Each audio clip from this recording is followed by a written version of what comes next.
Good afternoon. This is a history project for the Library of Congress.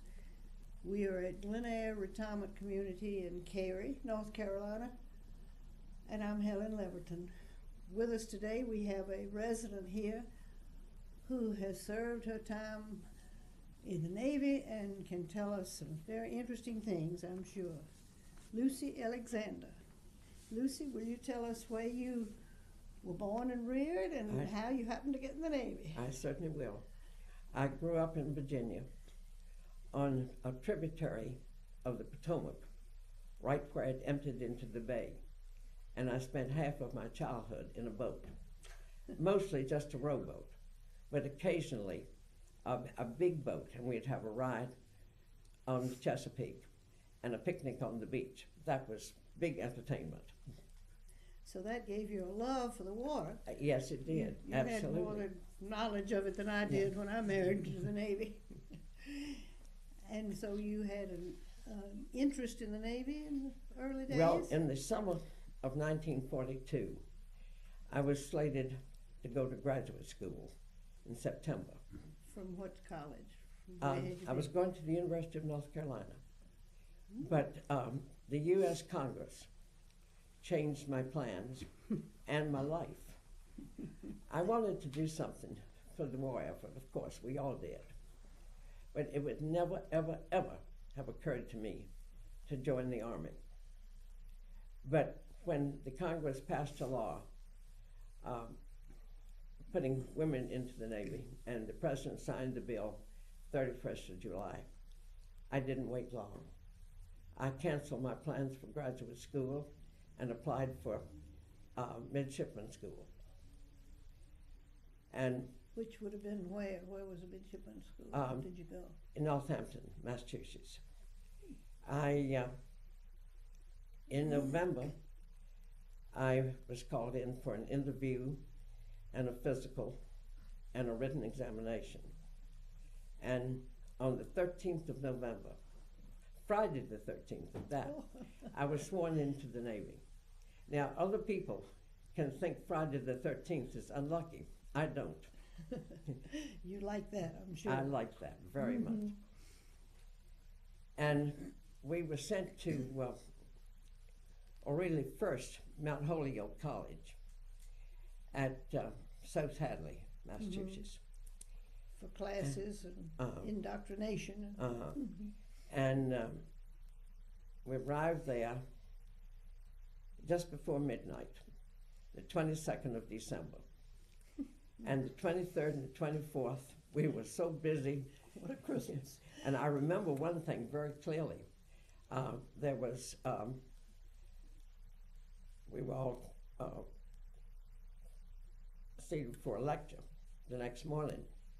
And the commander's first words were, "The United States is a democracy. The United States Navy is the most undemocratic organization on the face of the world."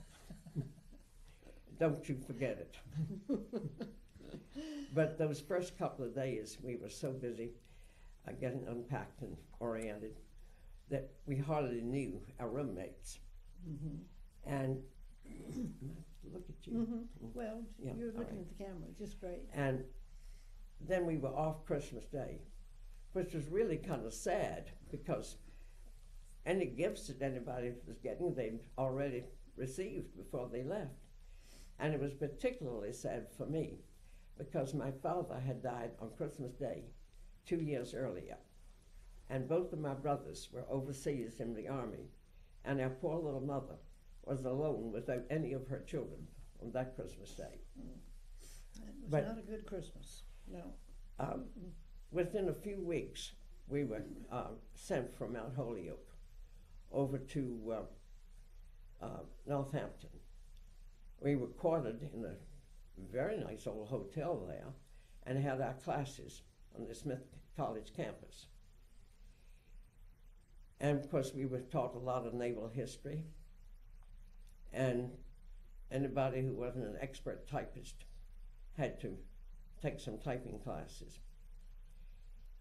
But I think the most important thing that we were taught, and it was stressed over and over. If we expected to be naval officers and maybe give commands and orders, first of all, we had to know how to take them. And when you had to watch from 2 a.m. to 4 a.m., believe me, you were there at 2, not 2:05. And of course, we had been issued uniforms by them and cotton stockings. And I remember one girl wanted no parts of wearing cotton stockings. She still had some nylons.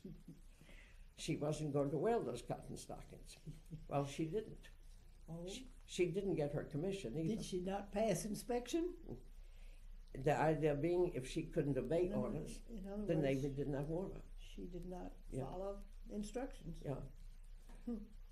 Well, then we were graduated in March, and I was mighty glad. I had been used to some snow, but we had not seen bare ground from the 22nd of December until the middle of March, Oh, and sloshing different. up to the Smith College campus in all that snow wasn't exactly fun. Did they issue you good winter gear? Oh yes, we had that. Maybe boots too? Well, I think most of us had brought some, well, not boots, just plain old-fashioned galoshes, you know, I remember that we had then. But then you had spent 3 months at this school. From the 22nd of December until, I think, around the 15th of March. And then 12 of us were sent to the Naval Operating Base in Norfolk, communications. We got there and we got a surprise. Our commanding officer was a graduate of the Naval Academy. He had no use for women in the Navy, particularly under his command, and he let us know it. He thought we were there to play, to chase men, and not to work, have a good time. And he let us know that we were there to work, and if we didn't like it and asked for a transfer, it was too bad. We weren't going to get it. But to his eternal credit, a year later, he also let us know that never in his life had he been so wrong, that he thought we were the greatest bunch of women he had ever met, and he was proud to be our commanding officer. Well, good. And we loved him. Loved him after that. Then you might tell us his name. Yes, Commander Swanson. So But- you proved your worth then, okay. Well, he thought so. But what kinds of jobs did they give you? I started off on a teletype machine, but they didn't need as many of those as they had thought. Syncland was also based in Norfolk, and most of the important messages were going to Syncland, not to the Naval Operating Base. And so I was transferred to the telephone business office, and that was a big bore. A bore, you say? Boring? Yes. I was supposed to approve or disapprove of all requests for telephones. That is on the base and also from personnel who were, lived in town. Well, I really didn't have much area to choose from in approving or disapproving them.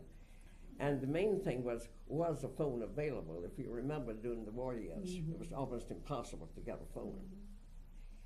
And we did install phones on the ships when they were in port. And on several occasions, I was told to write a letter to a ship that had gone off with one of our phones. I never did understand what good it did, because I never heard of getting one of them back. But anyway, eventually, I I was unhappy there, and I asked the captain for a transfer. And he gave me my choice of two places. I chose the Registered Publications Issuing Office. The what? Registered Publications Issuing Office. Norfolk was a busy port.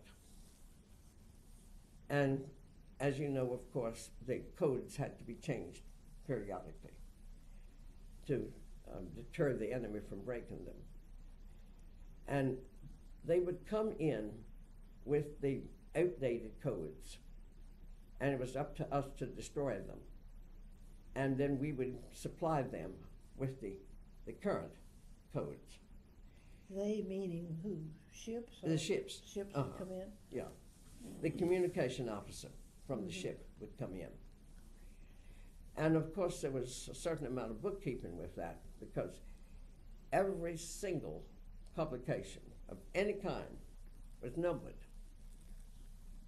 And you had to account for every one of them, unless you wanted to spend a couple of years in Leavenworth.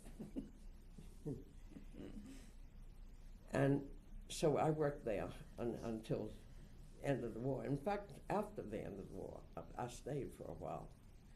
So that had much more interest to you, that job did, than what you'd done before. Yeah. Well, the reason I stayed was personal, really.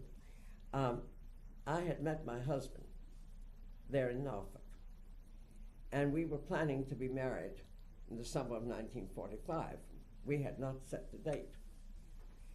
And if you remember, the war in Europe was over the early part of May. And a couple of weeks later, he called me at the office one morning.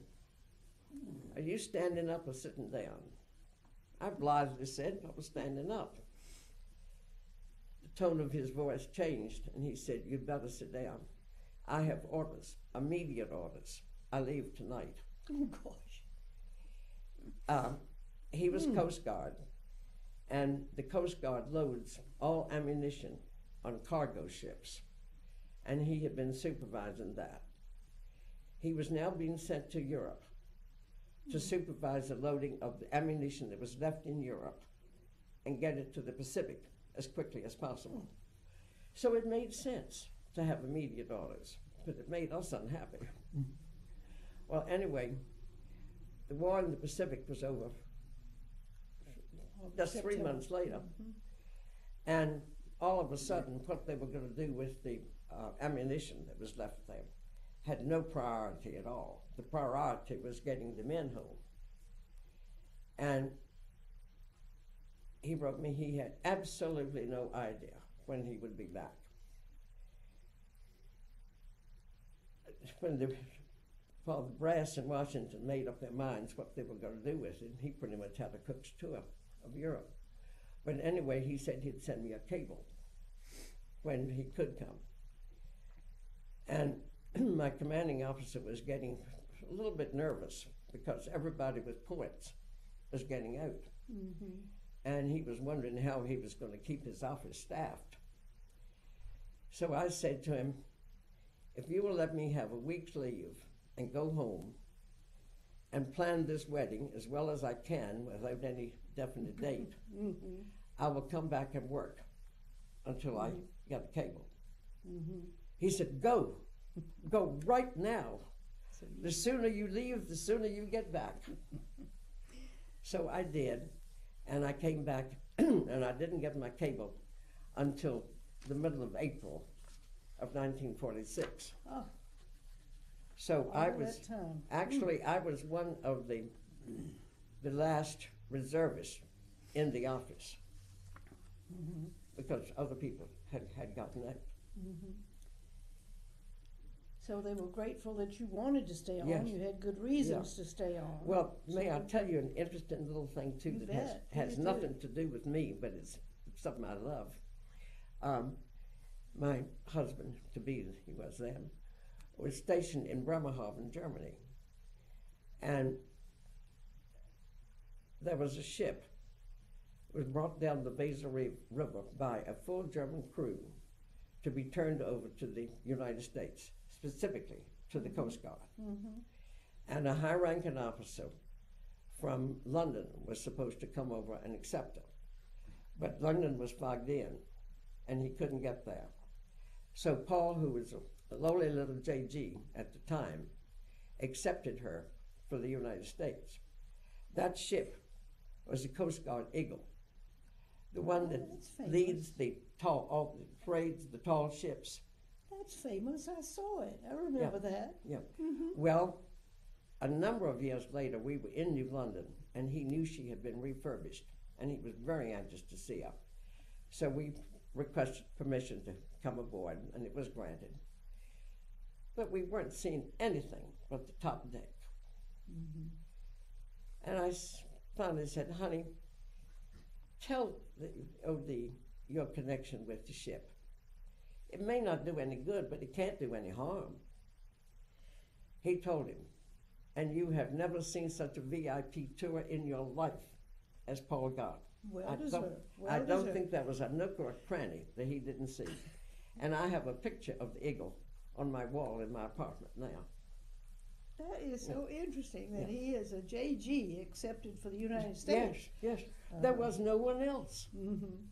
A JG wasn't supposed to do it. Well, I know about that fog around there. That affected our ships lots of times. So that was so good for him to come back years later and be treated like royalty. Yeah. Mm-hmm. He was. And he finally finished his job with ammunition and got home in the following spring. He got home the end of April, and we were married the 11th of May. So you had done your planning. You were ready for it. Well, he was planning too. He wanted to go back to work on his civilian job. And he wanted a honeymoon, and he didn't think he could afford, to wait a long time before. Well, do you want to know anything about our quarters or anything like that? Mm-hmm. That's your what, quarters? Quarters. Yes. In Norfolk. And how they fed you and kept you and slept you? Where did they put you? Well, we started off, there were only 12 or so, in BOQ 854 at Norfolk Naval Base. And women were on the second floor and men on the first floor. Eventually, there were enough women there, a lot of them in supply, but not all communications by any means.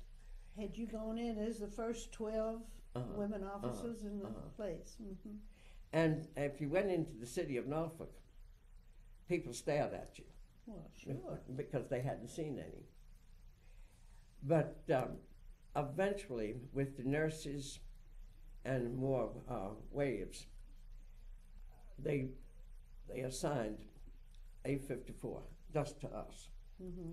And it was a nice walk from there to the administration building, to the club, to most anything.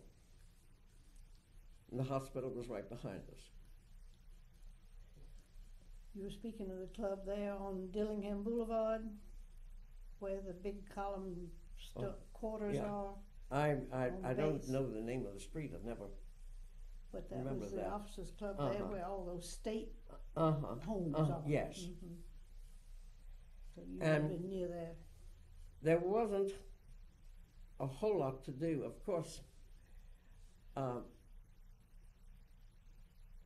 gasoline rationing. Wartime. Yeah. Mm-hmm. Nobody had gas for pleasure. And you could go to the club, you could go bowling, and I think there were about 5 different movies every week. They got all the best ones. Mm-hmm. And so we saw a lot of movies. And Paul always planned to save enough gas, no matter where he had to walk, so that we could get to Virginia Beach if on Sunday afternoon, if neither one of us was on duty. Do you remember the old question, is this trip necessary? That one was. That Sunday afternoon was. You had your necessary vacation. The Navy had taken over of the Cavalier Hotel at Mhm. Virginia Beach. And every Sunday afternoon there was a tea dance. And I remember it was Eddie Duchin at the piano. But that is the only time in the whole 4 years I was in that I ever regretted my uniform. All these other girls would be there in their pretty summer dresses. And the best I could do was a white uniform. We have a couple people here at Linnea who courted at the Cavalier Hotel. Mm. And I remember the place well myself. And were you fed well? The Navy's famous Too for, well. Too famous well. for heat. Mhm. The Sorry. In the officers' mess cafeteria, of course. It's just like Glen Eyre. There were 2 big meals a day. Mhm. And a lot of the women begged for salads, but we didn't get very many of those Mhm. because most of the men didn't want them. But you really had to watch the weight. Now, the time you stayed in, you were a lieutenant, Uh-huh. and did you stay in the reserves a long time? No, I didn't stay in the reserves at all. Mm-hmm. But your husband did. You My told me. husband did. Mhm.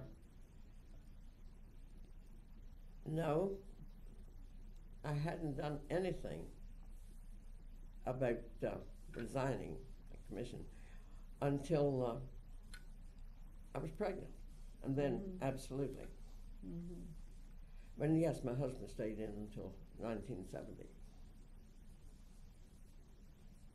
So he But- went up. He went up in rank, you said, and ended as a commander. Uh-huh. Mhm. But it Well, it were was you? Did you feel good about doing your part? And you were glad you were there, oh yes, very glad. and they made you feel important. They let you know you were helping, right?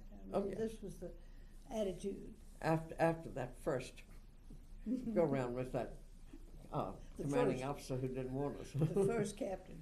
Yeah. Mhm. But, another thing. There was a ballpark between the administration building where I worked and the quarters. And right down the hall from me was a civilian girl whose husband was a lieutenant commander, and they were quartered there. And we frequently walked home together. And one day she said, "Lucy, come on in and help me get my dinner started. And then let's go watch the ball game." And we did. And it got to be a habit. And we had some very, very good ball players because, of course, so many of the major league players were sent to bases and overseas too, of course, for entertainment. Mm-hmm. But there's one thing I wondered about this. Somewhere in here, I ought to give my maiden name. Yes. Then, yeah, You were born in Virginia. Yeah. To Well, then, what family? What was your name? Blackwell, Mhm. Blackwell. And I remember we put your picture up in the Veterans Display, and you might want to show Yeah. it to us because I have a couple of pictures we had to here. identify you as Lucy Alexander. Oh.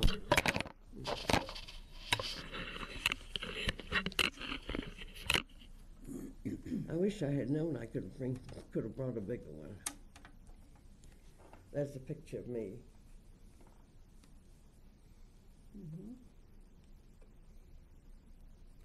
And this one is what? Is this your? This is 3 of my friends there. We're just outside our quarters. Was this a tall brick building on the base? 2 stories. I remember those buildings. Spent a lot of time there myself. So you were Virginia Blackwell from what part of No. Virginia? Not Lucy. Not Lucy. Jenny, I'm thinking. What they call the Northern Neck. Lucy, It's the Northern it's Neck. the Mhm. strip of land between the Potomac and the Rappahannock rivers. Mhm. It's the historic area too. It's where Washington's birthplace. and Ferry Farm. Yeah, Is it- yeah, and is General his- Lee's birthplace, Stratford. Stratford Hall. So you knew that the water was calling you, so you joined the Navy. I, to this day, love anything to do with the water.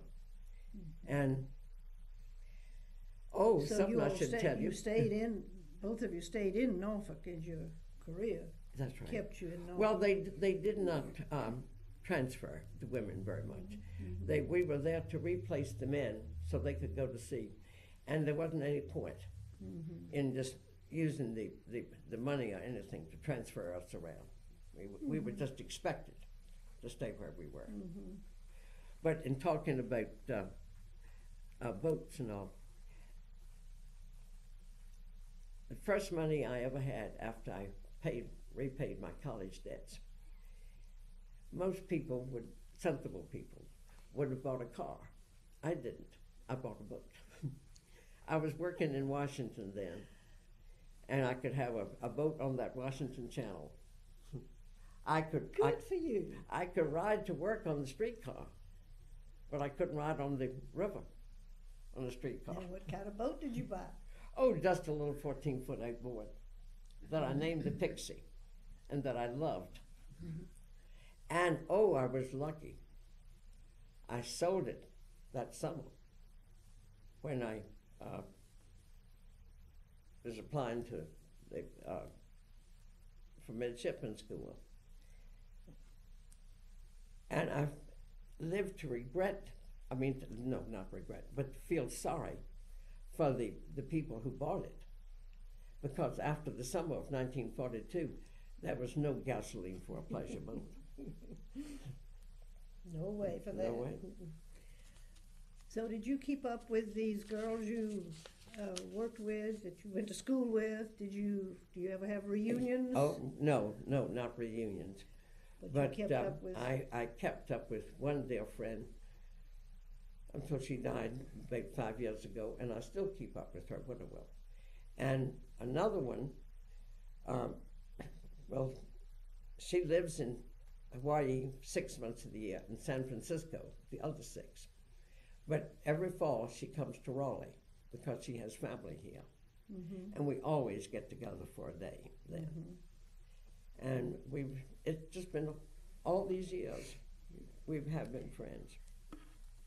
Do you think that influenced your whole life because you went in the Navy? Well, of course feel it like did. You've had a... That's where I met my husband.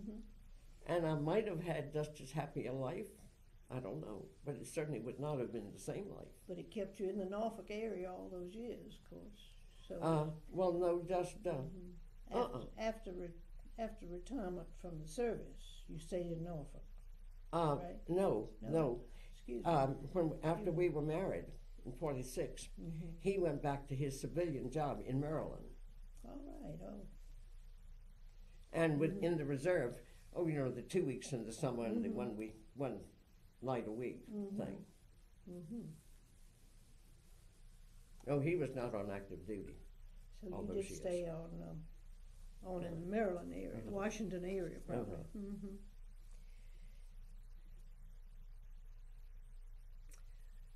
Well, do you have any comments on your I'll tell you a on funny the career? I'll tell you a funny thing if you Tell like. us a story. I mentioned going to the ball game. I had seen this young Coast Guard officer sitting over on the third base line a number of times. But, so what? But one afternoon, he was sitting right in front of us. And that day we were playing Curtis Bay Coast Guard. And we ended up with the bet of a glass of beer before dinner. The officers' mess had a little beer mess attached. And the Navy won. So he had to buy me a glass of beer. And we both had our mess cards, so we ate together and we went to a movie afterwards. And the next morning, a young man that I'd been seeing something of called and wanted to do something that night. And I told him I was sorry, I was busy. I wasn't the least bit busy, but that was a 2-game series. And I figured if I went to that game, I might be. I went, and I was every night thereafter. So you spotted the right man. Yeah. The right And man he in the spotted me. ballgame. Remember, he spotted you. he moved from the third baseline to come over and sit in front of us. But anyway, that's his name, Paul. your husband was Paul Paul Alexander. Mm-hmm. So Paul knew a good thing when he saw it. Yeah. Well, we are very grateful for you sharing your stories, and that's what this project is all about. Yeah. Getting it down on history for Well, I people who don't serve know their country. anything And you did- special to add. Our quarters were extremely comfortable. There were 2 women to a room, and we didn't have to do any cleaning. That was good.